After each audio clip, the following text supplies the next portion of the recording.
বিসমিল্লাহির রহমানির রহিম। জুলাই গণ অভ্যুত্থান স্মৃতি জাদুঘরের উদ্বোধনী অনুষ্ঠানের সম্মানিত সভাপতি, মন্ত্রিপরিষদ সদস্যবৃন্দ, উপদেষ্টাবৃন্দ, অন্তর্বর্তীকালীন সরকার প্রধান ডক্টর মোহাম্মদ ইউনূস, জাতীয় সংসদের সদস্যবৃন্দ, members of the diplomatic core, July গণ অভ্যুত্থানের শহীদ পরিবারের সম্মানিত সদস্যবৃন্দ, আহত জুলাই যোদ্ধা এবং আন্দোলনে অংশগ্রহণকারী বীর জনতা এবং বিখ্যাত ফটোগ্রাফার জনাব শহীদুল আলম, বিভিন্ন রাজনৈতিক দলের উপস্থিত নেতৃবৃন্দ, শিক্ষাবিদ, গবেষক, লেখক, উপস্থিত শিল্পী এবং সংস্কৃতিবৃন্দ এবং উপস্থিত সকল আমন্ত্রিত অতিথিবৃন্দ, আসসালামু আলাইকুম।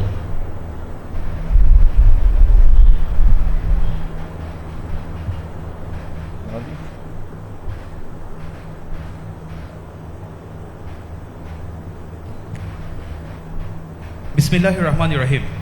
Honorable Chair of the inauguration ceremony of the July Mass Uprising Memorial Museum, Honorable Member of the Cabinet and Advisors, Honorable Member of the Parliament, Honorable Members of the Diplomatic Corps, respected members of the families of the martyrs of the July Mass Uprising, injured July fighters and the brave students and people who participated in the movement, Mr. Shahidul Alam, leaders of the various political parties, distinguished educationalists, researchers, writers, artists and cultural personalities, and distinguished guests, Assalamu alaikum. আজকের এই দিনটি বাংলাদেশের গণতন্ত্রের ইতিহাসে অবশ্যই আরেকটি যুগান্তকারী mile ফলক। দীর্ঘ ১.৫ দশকেরও বেশি সময় ধরে ফ্যাসিবাদ বিরোধী আন্দোলনে হাজার হাজার মানুষ গুম, অপহরণের শিকার হয়েছিলেন। Today marks yet another landmark in the democratic history of Bangladesh. For more than 1.5 decades, thousands of people became victims of enforced disappearances, extrajudicial killings, and abductions during the movement against fascism. বছরের পর বছর ঘরবাড়ি ছাড়া হয়েছিলেন। শুধুমাত্র July August অভ্যুত্থানেই শহীদ হয়েছিলেন হাজারো ছাত্র, জনতা, নারী ও শিশু। আহত হয়েছিলেন কমপক্ষে ৩০,০০০ মানুষ। Millions of people endured repressions, persecution, and false cases, forcing them to remain away from their homes for years. During the July-August mass uprising alone, thousands of students, ordinary citizens, women, and children embraced martyrdom. At least 30,000 people were injured as well. I pay my deepest tribute to all the martyrs of the anti-fascist movement. আমি ফ্যাসিবাদ বিরোধী আন্দোলনের সকল শহীদের প্রতি গভীর শ্রদ্ধা জানাই। হতাহত পরিবারের প্রতি জানাই গভীর সহানুভূতি এবং সমবেদনা। I also extend my profound sympathy and condolences to the families of the martyrs as well. উপস্থিতিবৃন্দ, July আগস্টের অভ্যুত্থান ঠেকাতে ফ্যাসিস্ট চক্র হেলিকপ্টার থেকেও গুলি করেও গণতান্ত্রিক জনগণকে হত্যা করেছিল। পরাজিত, পতিত, বিতাড়িত ফ্যাসিস্টদের এমন নৃশংসতা, এমন বর্বরতা সভ্য জগতে বিরল। To suppress the July-August mass uprising, the fascist regime even opened fire from helicopters, killing democracy-loving citizens. Such brutality and barbarity by the defeated and ousted fascist forces are rare in the civilized world. ফ্যাসিবাদী শাসনামলে গুম, খুন, অপহরণকে স্বাভাবিক নিয়মে পরিণত করে ফেলা হয়েছিল। দীর্ঘ ১.৫ দশকের বেশি সময় ধরে চলা এই নৃশংসতা শুধুমাত্র স্বাধীনতা পরবর্তী তৎকালীন সরকারের ৩.৫ বছরের দুঃশাসনের সঙ্গেই তুলনা চলে। During the fascist regime, enforced disappearances, killings, and extrajudicial killings had become routine. The atrocities committed over more than 1.5 decades can only be compared with the 3.5 years of misrule by the post-independence Awaमी League government. আজকের ঐতিহাসিক জুলাই গণ অভ্যুত্থান স্মৃতি জাদুঘর ভবিষ্যতের প্রজন্মের সামনে তাদের পূর্বসূরিদের সাহসী ইতিহাস যেমন তুলে ধরবে, অপরদিকে তাদের সামনে উন্মোচিত হবে বিতাড়িত ফ্যাসিস্টদের মুখোশ। In this context, today's historic July Mass Uprising Memorial Museum will present to future generations the courageous history of our forefathers' sacrifices. At the same time, it will expose before them the true face of the ousted fascists. এই স্মৃতি জাদুঘর আমাদের জনগণের সংগ্রাম, আত্মত্যাগ, বেদনা, সাহস ও গণতান্ত্রিক আকাঙ্ক্ষাকে জাতীয় স্মৃতিতে স্থায়ীভাবে ধারণ করার এক ঐতিহাসিক উদ্যোগ। The Memorial Museum is a historic initiative to permanently preserve in our national memory the struggle, sacrifice, pain, courage, and democratic aspirations of our people. আমি আশা করি এই জাদুঘর শুধুমাত্র 2024 সালের নৃশংস ঘটনার স্মারক হবে না। এই জাদুঘর বাংলাদেশের মানুষের সামগ্রিক গণতান্ত্রিক অভিযাত্রার সঙ্গে জুলাই গণ অভ্যুত্থানের সম্পর্ক তুলে ধরবে। শুধুমাত্র জুলাই গণ অভ্যুত্থানই নয়, এখানে বাংলাদেশের প্রতি গণতান্ত্রিক আন্দোলন সংগ্রামের ইতিহাসও সংরক্ষিত থাকা জরুরি। I hope this museum will not merely serve as a memorial to the tragic events of 2024. Rather, it will illustrate the connection between the July Mass Uprising and the broader democratic journey of the people of Bangladesh over the years. It is essential that this museum preserve not only the history of the July Mass Uprising, but also the history of every democratic movement and struggle in Bangladesh. ইতিহাস সাক্ষী, বিতাড়িত ফ্যাসিবাদী চক্র কখনোই দেশে গণতান্ত্রিক শাসনকে মেনে নিতে পারে নাই। এদেরই পূর্বসূরিগণ 1975 সালে সংবিধান পরিবর্তন করে দেশে গণতন্ত্রের কবর রচনা করেছিল। History bears witness that the ousted fascist forces have never accepted democratic governance in the country. Their predecessors buried democracy by attending and amending the constitution in 1975. Later, the proclaimer of Bangladesh's independence, Shohid President Ziaur Rahman, upon assuming the responsibility of governing the state, restored multi-party democracy in the country. পরবর্তীতে বাংলাদেশের স্বাধীনতা ঘোষক শহীদ president Ziaur Rahman রাষ্ট্র পরিচালনার দায়িত্বে এসে দেশে পুনরায় বহুদলীয় গণতন্ত্র পুনঃপ্রতিষ্ঠিত করেছিলেন। এইসব ইতিহাস জুলাই গণ অভ্যুত্থান স্মৃতি জাদুঘরে সংরক্ষণ করা হলে ভবিষ্যৎ প্রজন্ম অবশ্যই উপকৃত হবে। If this history is preserved in the July Mass Uprising Memorial Museum, future generations will undoubtedly benefit from it. আমি আশা করি এই জাদুঘরে জুলাই আগস্টের রক্তক্ষয়ী গণ অভ্যুত্থানের শহীদদের পরিচয় ও জীবন কথা, আহতদের সাক্ষ্য, গণ অভ্যুত্থানে অংশগ্রহণকারী বীর ছাত্র জনতার প্রত্যক্ষ অভিজ্ঞতা, আলোকচিত্র, ভিডিও চিত্র, সংবাদ প্রতিবেদন, পোস্টার, দাওয়াল লিখন, গ্রাফিতি, কার্টুন, কবিতা, গান, নাটক, চিত্রকর্ম, ব্যক্তিগত স্মারক এবং ডিজিটাল উপাদান ও সংরক্ষিত থাকবে।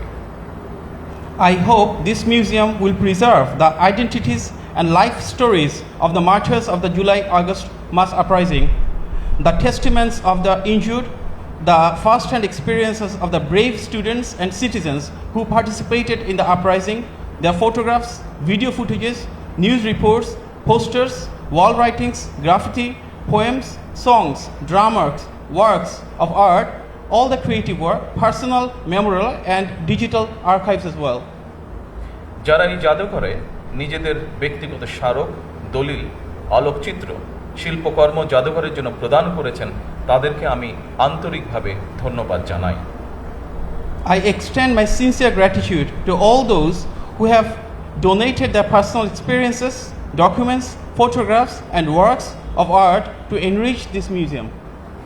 উপস্থিত সুধীবৃন্দ, আমি বিশ্বাস করি অসম্পূর্ণ, অতিরঞ্জন বা উদ্দেশ্য প্রণোদিত বয়ান ইতিহাসকে শক্তিশালী করে না। Distinguished guests, I firmly believe that incomplete, distorted, or motivated narratives do not strengthen history. বরং তা ইতিহাসের বিশ্বাসযোগ্যতাকে দুর্বল করে এবং ভবিষ্যৎ বিভেদের কারণ হয়ে দাঁড়ায়।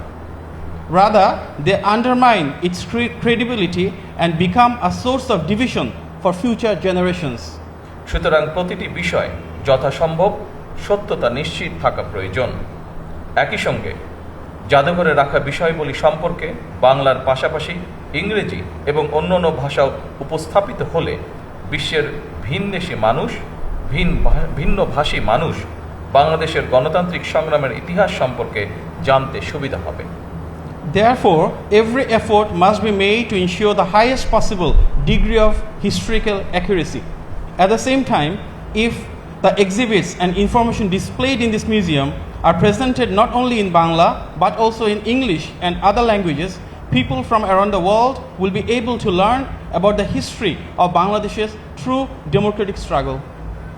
উপস্থিত শহীদ পরিবারের শোকাহত সদস্যবৃন্দ, ফ্যাসিবাদ বিরোধী আন্দোলনে যারা হতাহত হয়েছেন, পর্যায়ক্রমে আইনের যথাযথ প্রক্রিয়া অনুসরণ করে সেই বিচার হবে স্বচ্ছ, নিরপেক্ষ এবং বিশ্বাসযোগ্য।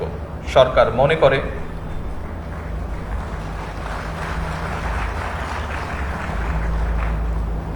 মনে করে আইনের শাসন নিশ্চিত করার জন্যই প্রতিটি অপরাধের বিচার হওয়া অত্যন্ত জরুরি। Distinguished members of beloved families of the martyrs, those who lost their lives in the anti-fascist movement will receive justice. This will not be an act of vengeance. Justice will be delivered through the due process of law, fairly, impartially and credibly. বিগত 17 বছর এবং জুলাই আন্দোলনে যে মানুষগুলো শহীদ হয়েছেন, গুম খুনের শিকার হয়েছেন, সরকার সিদ্ধান্ত গ্রহণ করেছে তাদের নামে তাদের এলাকায় যে কোনো একটি প্রতিষ্ঠানের নামকরণ করা হবে ইনশাআল্লাহ। For everyone who has sacrificed their lives and were subjected to enforced disappearances, the government has decided that in their own names, in the local areas, many institutions will be named after them. উপস্থিত সুধীবৃন্দ, দেশের গণতান্ত্রিক জনগণ আশা করে এই জাদুঘর কোনো একটি দল, গোষ্ঠী বা ব্যক্তির একক রাজনৈতিক ভাষ্য প্রতিষ্ঠার স্থান হবে না। Distinguished guests, the democracy-loving people of Bangladesh expect that this museum will not become a platform for establishing the exclusive political narrative of any single party, group or individual. কারণ 2024 সালের গণ অভ্যুত্থান কোনো একক ব্যক্তি, গোষ্ঠী কিংবা দলের নয়। এই অভ্যুত্থানের মহানায়ক বাংলাদেশের গণতান্ত্রিকামী জনগণ। Because the 2024 mass uprising did not belong to any one individual, group or political party, the true heroes of this uprising were the democracy-loving people of Bangladesh. আমি প্রায়শই একটি কথা বলি, 1971 সালের মুক্তিযুদ্ধ ছিল স্বাধীনতা অর্জনের, আর 2024 সালের গণ অভ্যুত্থান ছিল দেশ এবং জনগণের স্বাধীনতা রক্ষার। I often say that the liberation war of 1971 was fought to achieve independence, whereas the mass uprising of 2024 was fought to protect the independence of the country and its people. জনগণ যেমন মুক্তিযোদ্ধাদেরকে ভোলেননি, একইভাবে 2024 সালে দেশ এবং জনগণের স্বাধীনতা রক্ষায় শহীদদেরকেও জনগণ কখনোই ভুলবে না। Just as the people have never forgotten the freedom fighters of 1971, they will never forget all the martyrs who sacrificed their lives in 2024 to safeguard the freedom of our nation and our people. সম্মানিত উপস্থিতবৃন্দ, জুলাই গণ অভ্যুত্থানে আহত জুলাই যোদ্ধাদেরকে সরকারি হাসপাতালে বিনামূল্যে চিকিৎসা সেবা প্রদান করা হচ্ছে। পাশাপাশি গুরুতর আহত জুলাই যোদ্ধাদেরকে যথা নিয়মে উন্নত চিকিৎসার জন্য থাইল্যান্ড, সিঙ্গাপুর, তুরস্ক, রাশিয়া সহ বিভিন্ন দেশে চিকিৎসা করানো হচ্ছে। Distinguished guests, the injured July fighters are receiving free medical treatment at government hospitals.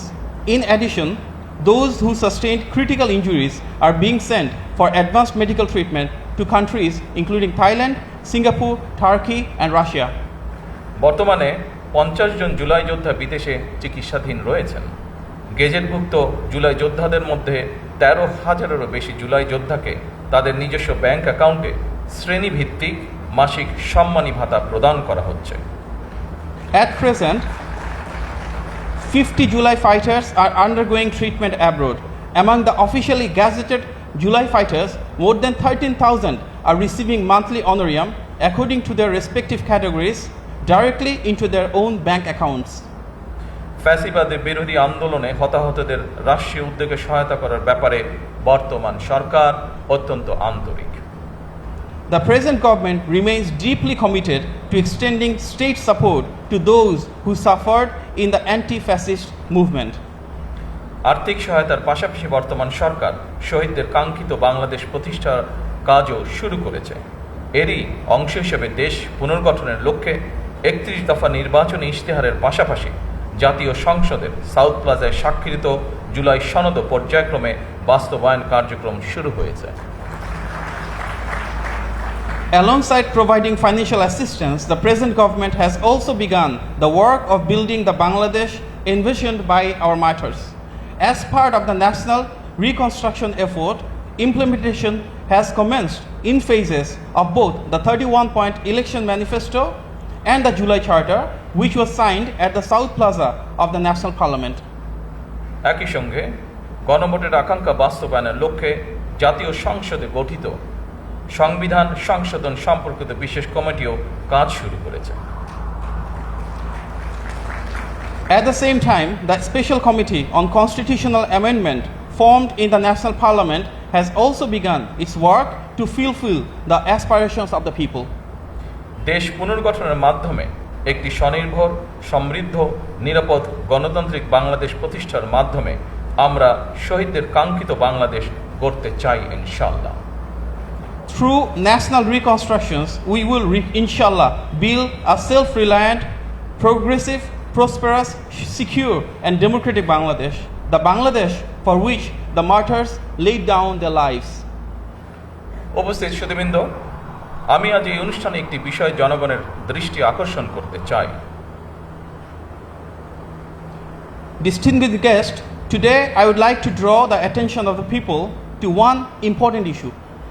ফ্যাসিবাদের মুক্ত বাংলাদেশে কেউ কেউ অহেতুক ইস্যু তৈরি করে দেশে অস্থিরতা সৃষ্টির অপচেষ্টা শুরু করেছে। এসব পরিস্থিতি তৈরি করে তারা নিজেদের অজান্তেই পতিত পরাজিত পলাতক স্বৈরাচারের পুনরুত্থানের পথ সুগম করছে কিনা সেটি মনে হয় ভেবে দেখা প্রয়োজন আমাদের। In our Bangladesh now free from fascism, some are attempting to manufacture unnecessary issues and create instability in the country. I urge them to reflect on whether, by creating such situations, they are unknowingly paving the way for the resurgence of the defeated, ousted, and fugitive autocratic regime. পরিশেষে জুলাই গণ অভ্যুত্থান স্মৃতি জাদুঘর প্রতিষ্ঠার সঙ্গে সংশ্লিষ্ট স্থপতি, ইতিহাসবিদ, গবেষক, জাদুঘর বিশেষজ্ঞ, শিল্পী, সংগ্রাহক, কারিগর, কর্মকর্তা কর্মচারী এবং সবাইকে আমি আন্তরিক ধন্যবাদ জানাই। In conclusion, I extend my heartiest thanks to the architects, historians, researchers, museum experts, artists, collectors, technicians, officials, staff members, and all others associated with the establishment of the July Mass Uprising Memorial Museum. আজকের এই দিনে আমি আরও ধন্যবাদ জানাতে চাই বাংলাদেশ সশস্ত্র বাহিনীকে গণতন্ত্র এবং জনগণের পক্ষে অবস্থান গ্রহণের জন্য।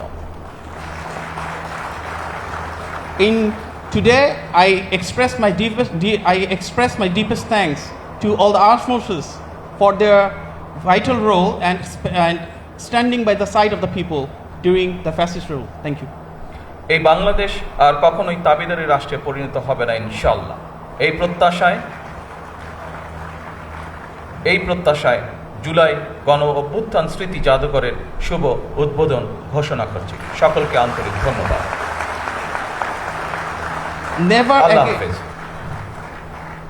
Never again shall Bangladesh become a subservient state any further. With this hope and conviction, I hereby declare the July Mass Uprising Memorial Museum officially inaugurated. Thank you all. Allah Hafiz.